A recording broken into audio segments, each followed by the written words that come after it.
Artigo Bianca Lepesque Vivarelli. Título: A música, as palavras e a constituição do sujeito. Em Revista Brasileira de Musicoterapia, ano 10, número 8, UBAM, União Brasileira das Associações de Musicoterapia, 2006. Disponível no site da revista. A música, as palavras e a constituição do sujeito, ressonâncias na clínica do autismo e da psicose infantil. Resumo. Neste trabalho, buscamos fundamentar na psicanálise a afirmação de que a música, enquanto estrutura simbólica, produz no sujeito do inconsciente efeitos de linguagem, a partir dos quais ele pode fazer-se representar, entendendo os sons musicais, os sons das palavras e os atos de um sujeito como significantes. Através de um caso clínico, pensaremos também no lugar do musicoterapeuta e da música num serviço de saúde mental infanto-juvenil da Rede Municipal de Saúde da cidade do Rio de Janeiro, cuja orientação clínica é psicanalítica. Palavras-chave: som, música, linguagem, sujeito, autismo. Nota de rodapé. Trabalho escrito a partir de monografia apresentada pela autora sob o título A Música e o Dispositivo Analítico, Ressonâncias na Clínica do Autismo e da Psicose Infantil, ao curso de especialização em Psicanálise e Saúde Mental do Programa de Pós-Graduação em Psicanálise da Universidade do Estado do Rio de Janeiro em 2003. Nota de rodapé 2.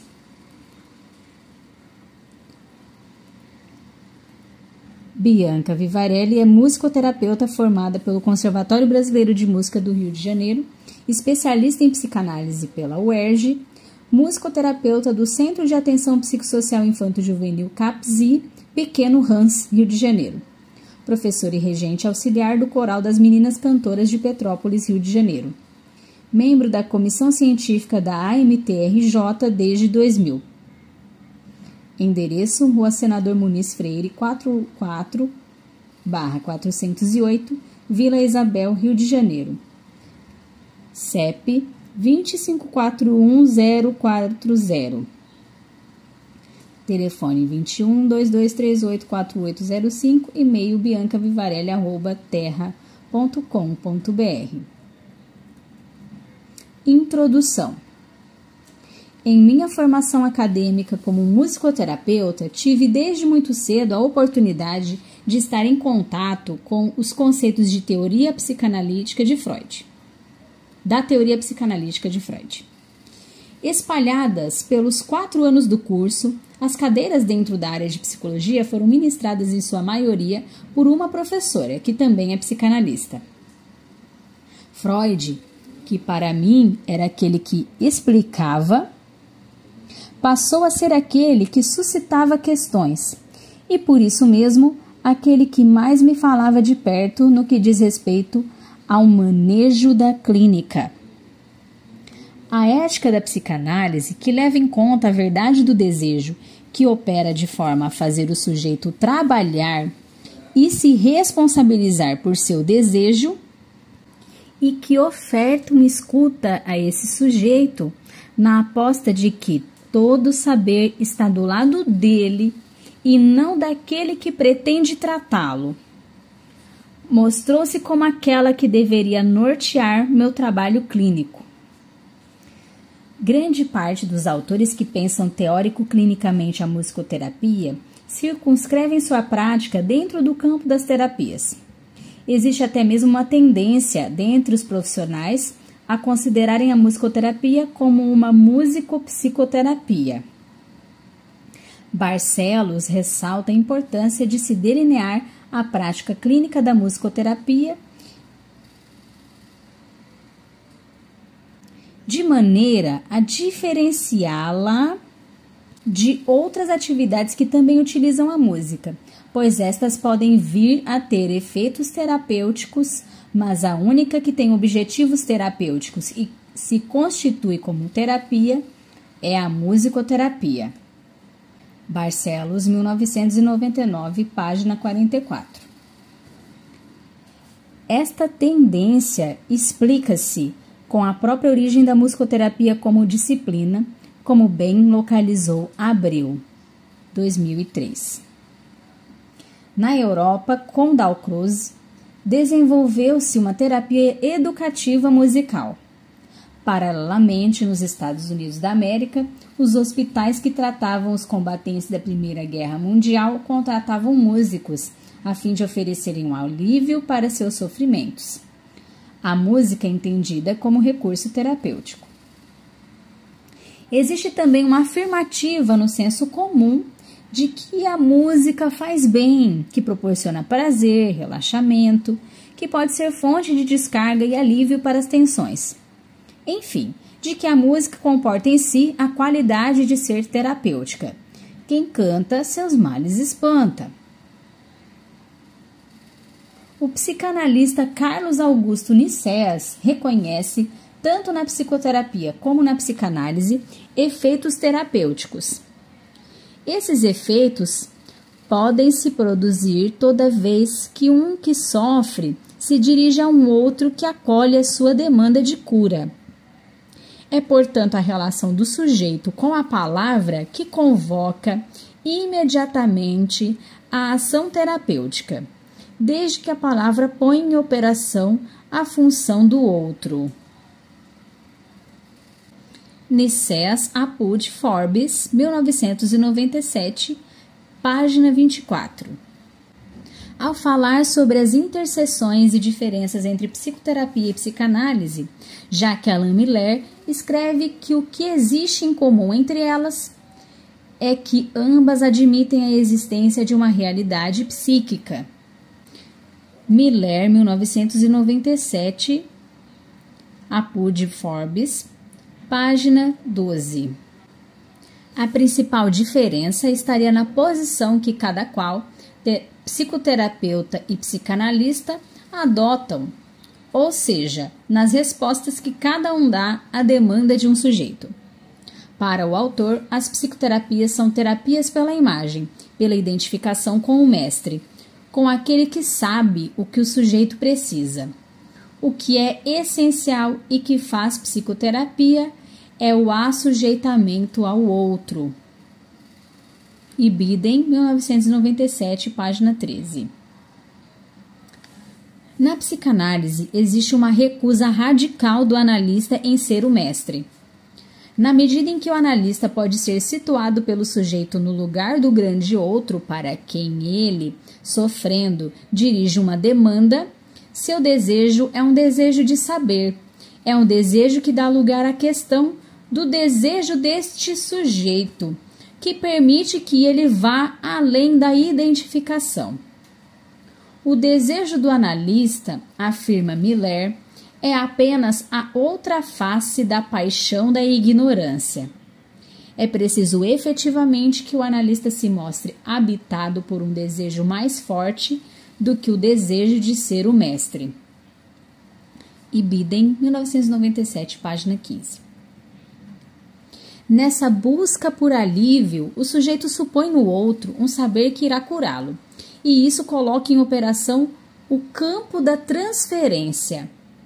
Nicéas Apud Forbes, 1997, acredita que, pelas respostas dadas à suposição de saber que os destina ao lugar do outro na transferência, analista e terapeuta mantêm radicalmente distintos ato analítico e intervenção psicoterapêutica.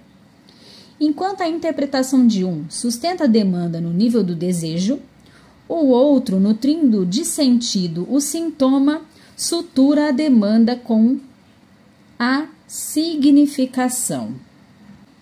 Nicéas, 1900, Apud Forbes, 1997, página 27. Quando comecei minha clínica como musicoterapeuta, deparei-me com um impasse. De um lado estavam anos de formação acadêmica e do outro a convocação ética que me fazia a psicanálise, a qual estava irremediavelmente destinada a responder. Assumindo o compromisso de buscar fundamentação, passei a frequentar grupos de estudos juntamente com outros colegas musicoterapeutas. Busquei análise e iniciei um trabalho de supervisão. A cada novo trabalho, a cada novo paciente, a questão se recolocava. Como fazer meu trabalho? Começo então, em julho de 2001, a trabalhar no CAPSI, Centro de Atenção Psicossocial Infanto-Juvenil Pequeno Rans, uma unidade de atenção diária em saúde mental da Rede Municipal de Saúde do Rio de Janeiro. No CAPSI, atende-se a uma clientela bastante específica, crianças e adolescentes autistas, psicóticos e portadores de grave sofrimento psíquico, incluindo deficiências diversas de base neurológica. O trabalho clínico que lá é realizado fundamenta-se na psicanálise. Sustenta-se o dispositivo clínico ampliado, dentro do qual um trabalho psicanalítico estrito sensu acontece. A partir das articulações que foram surgindo em meus estudos e do trabalho clínico no CAPSI Pequeno Rans, muitas questões se apresentaram. Quais seriam as condições de possibilidade de uma clínica da musicoterapia orientada pela teoria e pela técnica psicanalíticas? Como fazer isso com todo o rigor que cada qual, musicoterapia e psicanálise, exigem, sem se tratar de uma adaptação de uma leitura ou de uma prevalência de uma sobre a outra? Qual o lugar que pode ter um musicoterapeuta dentro de um dispositivo psicanalítico? De que maneira avançar dentro de um trabalho clínico para além da função terapêutica da música? Como a psicanálise escuta a música? Como o sujeito escuta a música? Qual o estatuto da música na escuta de um sujeito? De que maneira música e palavra se articulam? O presente trabalho propõe-se a pensar e a dialogar com estas vastas questões, buscando ir na direção da construção de uma nova e rigorosa fundamentação para a musicoterapia. A música e as palavras. Por que o homem não se contenta em falar? Porque é preciso que ele cante. Se há um parentesco entre a fala e o canto, qual será ele? Didier Vaio, 1999. Qual será o parentesco entre a fala e o canto? Qual será o parentesco entre palavra e música? Ao refletir sobre as palavras e a música, Lévi-Strauss recorre à obra de um pensador do século XVIII chamado Michel Paul Guy de Chabanon, 1730-1792. Lévi-Strauss, 1997. Um filósofo que era ao mesmo tempo violonista e compositor. Chabanon, demonstrando uma espantosa modernidade para sua época, descobre na música propriedades idênticas às que a linguística estrutural atribuirá à música. Chabanon, Apur de Lévi-Strauss, 1997, página 80. Contudo, na avaliação de Lévi-Strauss, Chabanon não consegue perceber uma analogia entre a música e as palavras. Mas, apesar de considerá-las como domínios estranhos entre si, Chabanon enuncia sobre a primeira princípios sobre os quais mais tarde Ferdinand de Saussure fundaria a linguística estrutural. Considerando as relações entre melodia e harmonia, Chabanon assim resume: sucessão, eis a melodia; simultaneidade, eis a harmonia. Ibidem, 1997, página 79. As conceituações de Chabanon mostram-se bastante atuais. No dicionário Groove de Música, edição concisa, editado por Stanley Sadie, Rio de Janeiro, Jorge Zahar, 1994, encontramos as seguintes definições para a harmonia combinação de notas soando simultaneamente. Para a melodia, série de notas musicais dispostas em sucessão num determinado padrão rítmico para formar uma unidade identificável. O grifo é nosso, conforme nota de rodapé. Desta forma, antecipa-se ao que Saussure estabeleceria como relação fundamental para a análise da linguagem, a relação entre o eixo das sucessividades e o eixo das simultaneidades. A doutrina de Saussure, de acordo com Garcia Rosa, nota Garcia Rosa, 1984, gira em torno do conceito de signo linguístico.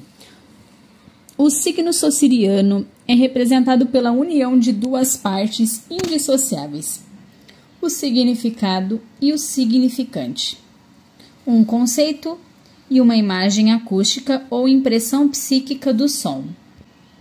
Ibida, em 1984, página 184. Assim temos forma de equação fracional. Signo é igual significado barra significante abaixo do significado. Garcia Rosa segue colocando que, para Saussure, a significação do signo linguístico advém primordialmente da relação isolada entre o significado e o significante. Saussure confere uma certa autonomia a esta relação, apesar de também considerar um conceito de valor onde um signo deve ser pensado em sua relação com os demais signos do sistema. A linguística de Saussure surgiu alguns anos após Sigmund Freud ter criado a psicanálise. Mas para Lacan, Freud havia inventado a nova linguística antes que esta nascesse. Lacan afirma que quando realiza uma análise do inconsciente, a qualquer nível, Freud sempre faz uma análise do tipo linguístico, considerando a interpretação dos sonhos como um verdadeiro tratado de linguística. Lacan, Apud Leite, 1994, página 35. Nina Leite, ao pensar na articulação entre a linguística e a psicanálise, aponta que o retorno que Lacan realiza à obra de Freud, utilizando-se de maneira subvertida de conceitos da linguística, não se trata de uma tradução de termos. Para a autora, esta referência não se faz deixando intactos os conceitos da linguística, mas sim pela via de submetê-los a um tratamento à luz da hipótese do inconsciente. Assim, a concepção lacaniana de signo linguístico aparece invertida. Equação fracional. Signo igual significante barra significado abaixo do significante. Conforme exposto por Garcia Rosa, 1984, Lacan quebra a unidade do signo linguístico postulada por Saussure, desfazendo a soldagem que o linguista considerava existir entre o significado e o significante, quando passa a tomá-los como dois conceitos distintos que se articulam paralelamente e que aparecem separados por uma barra resistente à significação. É a relação entre os significantes que irá determinar um significado. Lacan, 1988, postula que a relação entre os significantes se dá através de dois mecanismos como os descritos por Roman Jakobson e Maurice Hale sobre o funcionamento da linguagem, a metáfora e a metonímia, identificando-os como mecanismos de condensação e deslocamento apontados por Freud como regentes do funcionamento do inconsciente. Afirma que o inconsciente é, no fundo dele, estruturado, tramado, encadeado, tecido de linguagem. E não somente o significante desempenha ali um papel tão grande quanto o significado, mas ele desempenha ali o papel fundamental. O que, com efeito, caracteriza a linguagem é o sistema do significante como tal. Lévi-Strauss, Apodi, Didier Weil, 1999, considera que a música é de fato uma língua, porém uma língua que desconhece o dicionário. Para o antropólogo, a música é uma linguagem, uma vez que a compreendemos, mas cuja originalidade absoluta que a distingue da linguagem articulada deve-se ao fato de que é intraduzível. Ibidem, 1999, página 242. No entanto, como bem nos lembra Didier Weil, 1997, as palavras são potencialmente portadoras deste caráter intraduzível do musical. Palavras e músicas são feitas de uma mesma matéria-prima, de som, de significante. O autor chega a dizer que vivemos em um mundo onde a linguagem é clivada entre a palavra e a música.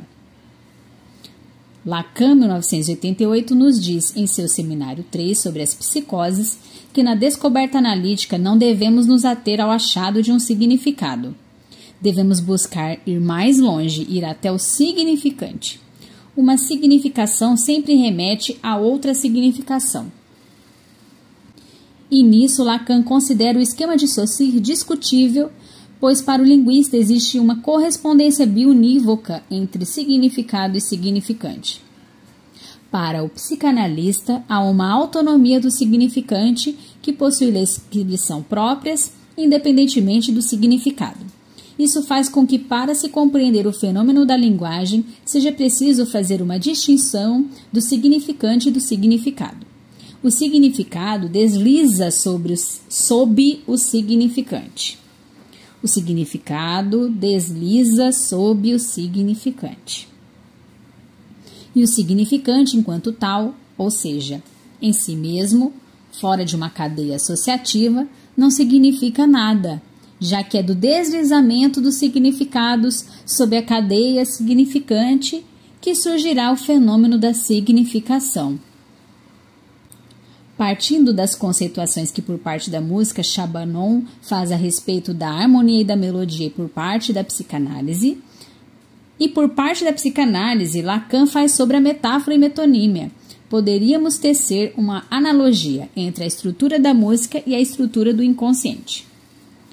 Considerando a música como uma linguagem e numa definição mais abrangente como resultado de uma combinação entre as alturas e as durações dos sons, e baseando-nos no aforismo lacaniano de que o inconsciente é estruturado como uma linguagem, que articulações então poderiam ser feitas entre música e inconsciente?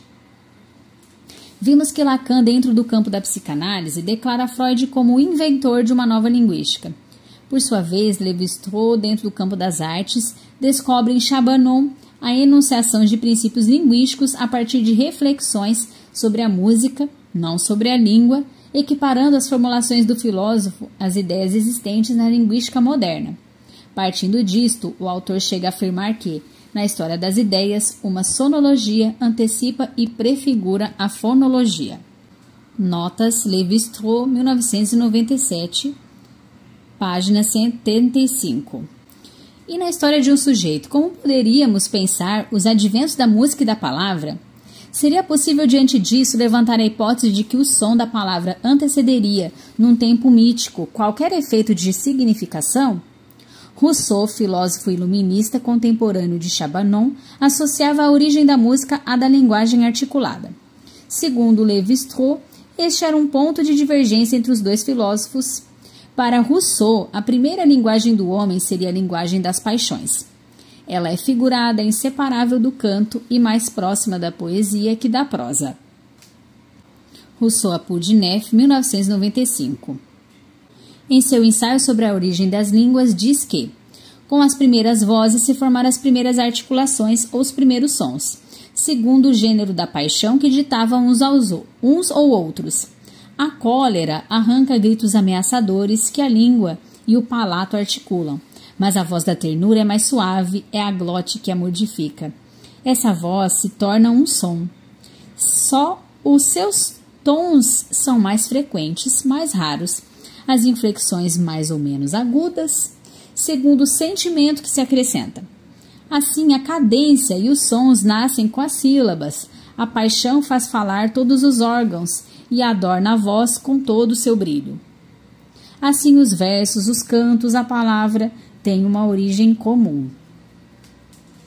Retornando à pergunta enunciada por Didier Weil sobre qual o parentesco entre a fala e o canto, encontramos a afirmação de que a voz materna, ao mesmo tempo em que nos passa a sua fala, passa também a sua música. Didier Weil situou o som desta sonata materna como uma mediação entre o que a precede e o que a sucede. O que a precede remete ao significante do nome do pai que sustenta o simbólico. O que a sucede é o inconsciente, por vir da criança receptora do som. Didier Weil, 1999, páginas 151 e 152. O autor coloca, portanto, a via significante como precedendo o som da sonata materna, ou seja, a música pode ter efeitos significantes, pois incide em um campo estruturado pelo outro. A sonata materna introduz no mundo a existência do significante. Didier Weil, Apud, Lacan, 1999, página 231. É pela música desta voz que se realiza a transmissão do simbólico, que vai inaugurar um sujeito. O lugar da mãe, neste primeiro momento, é o lugar do grande outro, que é o lugar da linguagem. Mas o que estaríamos aqui chamando de música da voz da mãe? Seriam as modulações e inflexões desta voz, seu timbre, o ritmo de sua elocução, a cadência de um fraseado? A voz habita as palavras e o bebê recebe o banho de linguagem que o transforma num sujeito através desta voz, antes mesmo de significar o que está sendo falado. Desta maneira, o banho de linguagem é um banho sonoro e a melodia da voz materna é o meio através do qual os significantes são transmitidos. Somos levados então a concordar com Rousseau quando diz que o canto e as palavras têm uma origem comum, a linguagem. Eles estão na constituição, na origem do próprio sujeito. Podemos, portanto, afirmar que a música pode ter o efeito de uma estrutura simbólica para um sujeito, estrutura da qual ele pode lançar mão para fazer-se representar. Didier Weil nos diz que a música é a mediadora de uma pura articulação lógica entre o outro e o sujeito. Didier Weil, 1997, página 259. A música, por ser uma linguagem, está no campo do outro e a recoloca em cena esta dimensão do outro.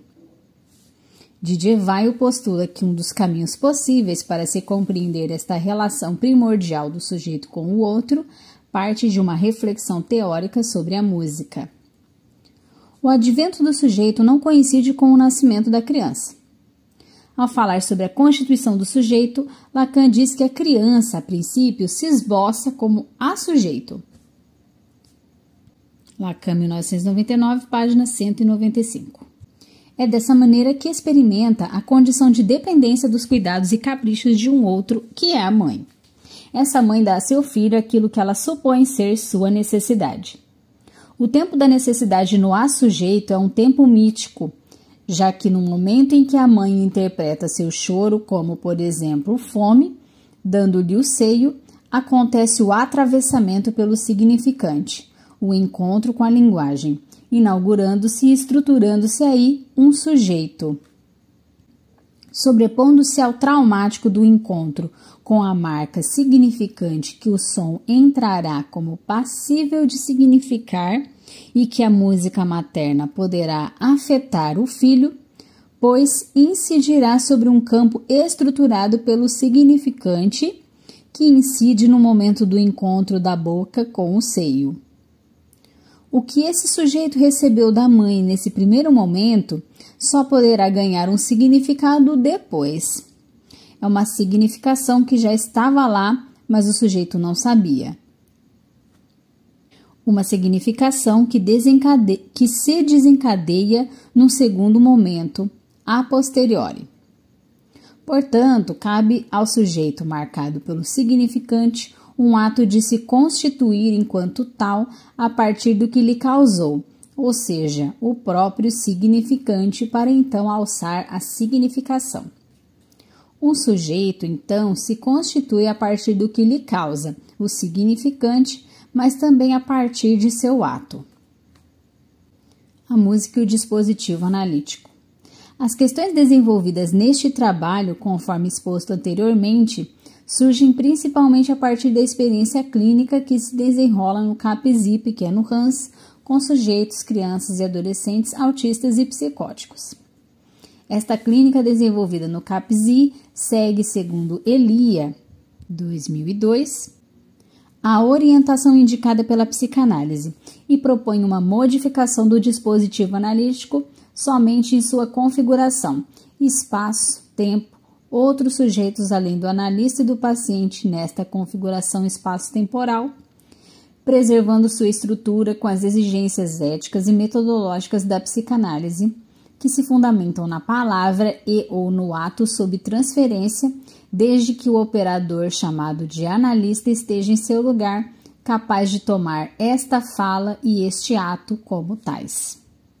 Ibidem, 2002, página 8. Nesta proposta de dispositivo, várias crianças e vários técnicos frequentam um mesmo espaço-tempo num regime de permanências-dia, onde se experiencia a prática da psicanálise entre muitos, visando como eixo do trabalho propiciar a emergência do sujeito. Não existe um projeto terapêutico com propostas pré-estabelecidas, como as de oficinas. O que se faz, como disse a mãe de um paciente numa reunião de pais, é seguir as pistas que estes sujeitos nos dão. A instituição tem como eixo principal a proposta de ouvir os sujeitos e não de dirigir-se às doenças. A psicanalista Kátia Santos, 2001, membro da equipe do CAPS-I e integrante da referida pesquisa, expõe que nesta proposição de trabalho concebe-se um dispositivo clínico em que todos os técnicos deixarão seus saberes específicos para mergulhar no trabalho direto com as crianças e os jovens e com eles aprender a inventar as intervenções e também com eles criar o novo. O analista deixa o lugar de único responsável pela condução do trabalho com o sujeito, do único que detém a responsabilidade dos efeitos terapêuticos e transferenciais. Abre-se a possibilidade de encontro com a intervenção analítica, que pode se presentificar como estando sustentada por qualquer integrante da equipe. Ibidem, 2001, página 39. Chegando então ao CAPS-I, senti-me então convocada a mergulhar no trabalho com estas crianças e adolescentes. De fato, nesse trabalho, cria-se o novo e acredito que esta foi uma dimensão colocada para a equipe, para os pacientes e para mim. Era a primeira vez que um musicoterapeuta integrava a equipe. Seguramente, antes da minha chegada, a música era empregada como recurso de trabalho e talvez até mesmo como intervenção. Havia instrumentos musicais que eram utilizados pelas crianças e pelos técnicos durante as permanências. Como vimos no CAPS-I Pequeno Hans, não se trabalha com a proposição de uma equipe multidisciplinar, mas com a de que cada técnico possa despojar-se de seu saber específico, operando de forma a colocar o sujeito diante da tarefa de formular suas próprias interrogações. Então, qual seria o lugar do musicoterapeuta neste dispositivo psicanalítico? Como realizar um trabalho com música que se inclua no campo da ética da psicanálise? Escutemos, pois, para melhor ilustrar o trabalho da musicoterapia neste dispositivo psicanalítico, o relato de um caso clínico. Caso clínico: Ken é um menino autista de 5 anos de idade que é atendido desde que tinha 1 ano e 7 meses no CAPS-I Pequeno Hans. Quem chegou ao serviço através de seu pediatra, com uma história de alheamento, que teve início aos 4 meses de idade. Durante um passeio junto com a mãe e a avó, Ken começa a chorar e assim permanece por 10 dias salvo os poucos momentos em que dormia. Foram feitas uma série de investigações pelos médicos e após o 10º dia o menino silenciou, passando a ficar completamente alheio. Segundo Ninfa Amaral 2001, sua psicanalista, a mãe de Ken atribuía-lhe uma surdez e uma cegueira intermitentes, pois em alguns momentos ela acreditava que o menino ouvia e enxergava, mas em outros parecia-lhe inteiramente ausente. Através do atendimento psicanalítico, que é feito também com esta mãe, foi revelado que Ken ocupava para ela o lugar de um presente incestuoso para sua própria mãe. O avô de Ken era falecido e sua mãe desde então ocupava seu lugar na família. As marcas paternas evidenciavam-se como inexistentes nesta relação avó-mãe-filho, com que contribuiu o afastamento de fato do pai de Ken. De acordo com relatos da equipe, quando chegou ao CAPS-I, Ken era uma criança completamente hipotônica. Ficava deitado de bruços, com a boca encostada no chão, babando bastante, sem emitir sons ou esboçar qualquer movimento. Quando comecei a trabalhar no CAPS-I, Ken, assim como sua mãe, já vinham sendo atendidos há 2 anos. Deparei-me com um menino que andava por todos os cantos, que subia nas mesas e cadeiras, que pulava e que enxergava e ouvia. Inicialmente pude observar que Ken raramente emitia sons vocais. Produzia sons roçando os dentes e ou dedos em superfícies porosas, que geram sons intermitentes, ou fazendo vibrar os lábios, com a língua para fora, observando as gotinhas de saliva que eram expelidas neste movimento. Gostava muito de passar os dentes por uma portinha de metal que era toda trançada e que ficava na parte de baixo de uma mesa. Passei a aproximar-me de Ken utilizando os mesmos sons que ele produzia. Num jogo especular, às vezes repetia o som que ele fazia, outras vezes incrementava este som com algum novo elemento rítmico, sempre dentro do universo sonoro de Ken. Permanecíamos por algum tempo neste diálogo. Ken sorria e por vezes gargalhava. Ken tem o hábito de chupar o dedo polegar e este movimento passou a ser acompanhado por sons vocais murmurados que ainda não apresentavam uma variação intervalar, ou seja, ainda não se fazia presente uma oposição sonora. Com o tempo, Ken passou a mostrar grande interesse pelo violão, aproximando-se quando eu começava a tocar durante a permanência. Encostava o ouvido no corpo do instrumento, dedilhando as cordas e passando a língua e os dentes por elas, repetindo o movimento que faz com os outros objetos. Por vezes emitia, murmurando, sons que estavam em consonância com as notas tocadas por mim. Certo dia, logo após seu aniversário de 4 anos, Ken começa, no meio da permanência, a cantarolar com a boca fechada a melodia de Parabéns para Você, bastante ritmada e afinadamente. Passo a cantar também, ora junto com ele, ora deixando cantar sozinho, ora com a letra, ora murmurando assim como ele, ora acompanhando com o violão, ora a capela. Vale lembrar que após 2 anos de afastamento, seu pai, que é marinheiro e trabalha distante, envia um cartão dando-lhe parabéns. A mãe, que com efeitos do seu trabalho vem podendo dar um outro lugar a este homem, mostra ao filho o cartão enviado pelo pai. A partir de então, inicia-se uma reaproximação do pai de Ken e de toda a sua família. Desde este episódio, esta passa a ser a maneira de Ken estar na permanência, cantando Parabéns para Você. Quando começa a cantar também esta música, Ken interrompe o que quer que esteja fazendo para escutar minha voz e muitas vezes tem um movimento de aproximar-se, olhando nos meus olhos, encostando o rosto ou a orelha em minha boca. Sorrindo, ele pula e mostra um grande júbilo.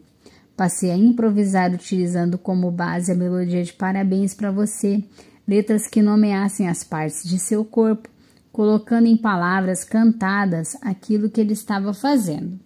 Às vezes Ken entra no jogo e pega minha mão para colocá-la em uma parte de seu corpo. Gradativamente, Ken foi substituindo o murmurar por sílabas tais como kkk, can can can, gan gan gan, lá. Depois começou a pronunciar fragmentos de palavras do texto da música, tais como ida, querida, idade, felicidade. Hoje, Ken canta a música na sua íntegra, palavra por palavra, sempre muito afinadinho e ritmado. Quando introduz outras palavras na melodia, buscando nomear aquilo que Ken está fazendo no momento, ele fica observando bastante minha boca e tenta imitar os sons que eu estou articulando. Atualmente, Ken começou a cantarolar a melodia sem letra ainda de uma nova canção. Por enquanto, a equipe não conseguiu identificar de qual música se trata. Vemos então que há agora novos significantes sons fazendo parte de seu repertório. O caso clínico de Ken nos mostra que a clínica, que se propõe a ter uma direção analítica, possibilita o nascimento de um sujeito a partir da suposição de que ele desde sempre lá esteve e da escuta de sua verdade. Ken é recebido no dispositivo clínico do CAPS-I como um sujeito ao inconsciente, sujeito aos efeitos da linguagem e da palavra, e é a partir do trabalho analítico que ele passa a poder enxergar, ouvir, ter sustentação de seu corpo, andar, cantar e, por que não dizer, passa a poder falar.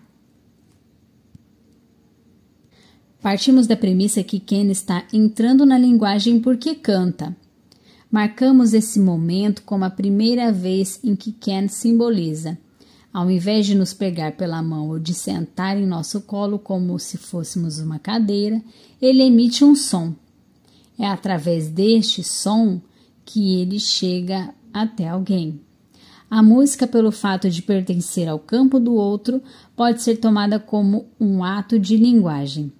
O outro passa a ser algo separado dele a partir do momento em que precisa, com um som, alcançá-lo.